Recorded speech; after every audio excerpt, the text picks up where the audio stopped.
అధికారంలోకి వచ్చిన తర్వాత నేను తయారు చేసిన చెక్కులని డిస్ట్రిబ్యూషన్ చేయకుండా ఆపేసి కాలయాపన చేసి కొన్ని మాత్రం మేము అడుగుతానేమో మేము లబ్ధిదారుల ఇళ్ళ పంపిస్తాం, మీరు ఎమ్మెల్యే లేరు మీకు ఇవ్వమని చెప్పాను. మేము మాకు ఇవ్వండి అని అడిగితే లబ్ధిదారులకి పంపిస్తాం, మీరు ఇప్పుడు ఎమ్మెల్యే లేరు కాబట్టి మీకు ఇవ్వమని చెప్పేసి ఆ రకంగా చెప్పి కొన్ని మాత్రం లబ్ధిదారులకు డైరెక్ట్ పంపించేసి ఈరోజు ఇప్పుడు మేము మంజూరు చేసిన చెక్కులు చేంజ్ చేసేసి ప్రస్తుతం ఉన్న ఎమ్మెల్యేకి పంపించారు. అవి వాళ్ళు మంజూరు చేసేవి కావు, వాళ్ళ డబ్బులు కావు. బీఆర్ఎస్ ప్రభుత్వం ఉన్నప్పుడు మంజూరు చేసిన చెక్కులు అవే డబ్బులు. కాంగ్రెస్ ప్రభుత్వం అధికారంలోకి వచ్చిన తర్వాత ఇప్పటి వరకు కూడా ఒక్కటి కూడా సీఎం రిలీఫ్ ఫండ్ ఇవ్వలేదు. కాంగ్రెస్ వాళ్ళు అబద్ధాలు చెప్తే మీరు నమ్మకూడదు. ఓ సామెత ఉన్నది చూడు, ఏమున్నది, ఇంకోలో పుట్టిన పిల్లల్ని వీళ్ళు ముద్దాడతారట. ఇప్పుడు కాంగ్రెస్ వాళ్ళు చేసే కథ ఉన్నది. మేము తయారు చేసిన చెక్కులను వాళ్ళు ఇవ్వడం, మేము శాంక్షన్ చేసి కంప్లీట్ చేసిన బిల్డింగ్లకు వాళ్ళు ఇనాగ్రేషన్లు చేయడం, మేము శాంక్షన్ చేసిన పనులకు శంకుస్థాపన చేయడం, ఇవే తప్పించి కాంగ్రెస్ వాళ్ళు అధికారంలోకి వచ్చిన తర్వాత ఒక్కటి కూడా కొత్త పని కూడా మంజూరు చేయలేదు, కొత్త చెక్కులు కూడా ఇవ్వలేదు. ఈవెన్ కళ్యాణ లక్ష్మి చెక్కులు కూడా ఏవైతే ఇచ్చినామో అవన్నీ కూడా బీఆర్ఎస్ పార్టీ అధికారంలో ఉన్నప్పుడు మంజూరు చేసినప్పుడు అవే పైసలతో ఇవ్వడం జరిగింది. అవి కూడా కాలయాపన చేసి వాళ్ళ ప్రజలకు ఇబ్బంది పెట్టి ఇచ్చారు.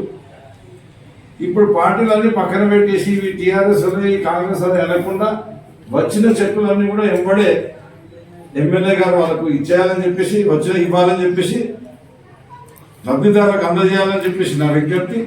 అదే మాదిరిగా నేను ప్రభుత్వాన్ని కూడా విజ్ఞప్తి చేస్తున్నా, ఇప్పుడు మీ సిట్టింగ్ ఎమ్మెల్యే పెట్టిన అప్లికేషన్లకు సంబంధించిన చెక్కులు ఏ రకంగా అయితే ప్రభుత్వం ఇంతకుముందు మాట ఇచ్చిందో ఆ మాట ప్రకారం డైరెక్ట్ లబ్ధిదారులకు నేరుగా వాళ్ళని మాకు ఇవ్వకున్నా సరే లబ్ధిదారుల ఇళ్ళకు పంపించాలి.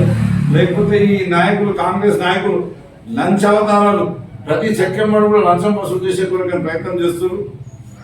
అది నివారించాలంటే మీరు డైరెక్ట్గా లబ్ధిదారునికి పంపించాలని చెప్పేసి విజ్ఞప్తిస్తున్నారు. ఈ మధ్యన జరుగుతున్న కళ్యాణ లక్ష్మి వాళ్ళు ఇచ్చినైతే ఏం లేదు, కానీ ఒక అప్లికేషన్ నింపాలంటే కాంగ్రెస్ నాయకుడు 10,000 నుంచి 25,000 రూపాయల దాంట్లో ఒక లబ్ధిదారుల దగ్గర వసూలు చేస్తున్నారు.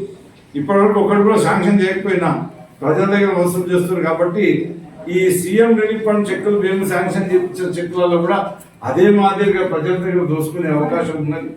కాబట్టి డైరెక్ట్ నేరుగా మిగిలిన ఇప్పుడైతే కొన్ని పంపించారు, ఆల్రెడీ కొన్ని ఎమ్మెల్యేల వద్ద తీసుకొని వచ్చి పెట్టుకున్నారు, పంచకుండా ఇంకా సతాయిస్తూ ఉన్నారు.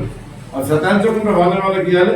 మిగతా ఇంకా పంపని చెక్కులు ఏవైతున్నాయో డైరెక్ట్గా లబ్ధిదారులకు పంపించాలని చెప్పేసి నేను ప్రజలకు లబ్ధిదారులకు అందరూ కూడా విజ్ఞప్తి చేస్తున్నా. మా నాయకులు కూడా అందరూ కూడా విజ్ఞప్తి చేస్తున్నా. నేను ప్రతి గ్రామంలో కూడా ఈ విషయాలు తెలియజేయాలి. మీరే పెట్టించారు కాబట్టి, బీఆర్ఎస్ నాయకులు పెట్టించారు కాబట్టి మీ చెక్కులు మేమే మంజూరు చేయించాం. ఆ ఎమ్మెల్యే గారు తెచ్చుకొని దగ్గర పెట్టుకున్నాడు. మీరు పోయి పోరాడి మీ చెక్కులు మీరు తెచ్చుకోవాలని చెప్పేసి వాళ్ళకు చెప్పాల్సిన బాధ్యత కూడా మా నాయకుల పైన కూడా ఉంది. నేను ప్రజలకు కూడా విజ్ఞప్తి చేస్తున్నాను, మీరు డైరెక్ట్గా వెళ్ళి వాళ్ళు చేసినవి కావు, మొహమాటం లేకుండా మనం శాంక్షన్ చేసిన చెక్కులు బాధ్యత తీసుకొని మీరు మీ కష్టాలు ఎక్కడో అప్పులు తెచ్చుకొని దవాఖాన వదిలిపెట్టుకున్నారు కాబట్టి ఆ కష్టాలు తీసుకోవాలని చెప్పేసి మీ అప్పులు తీర్చుకోవాలని చెప్పేసి నేను లబ్ధిదారులకు అందరూ కూడా విజ్ఞప్తి చేస్తున్నాను.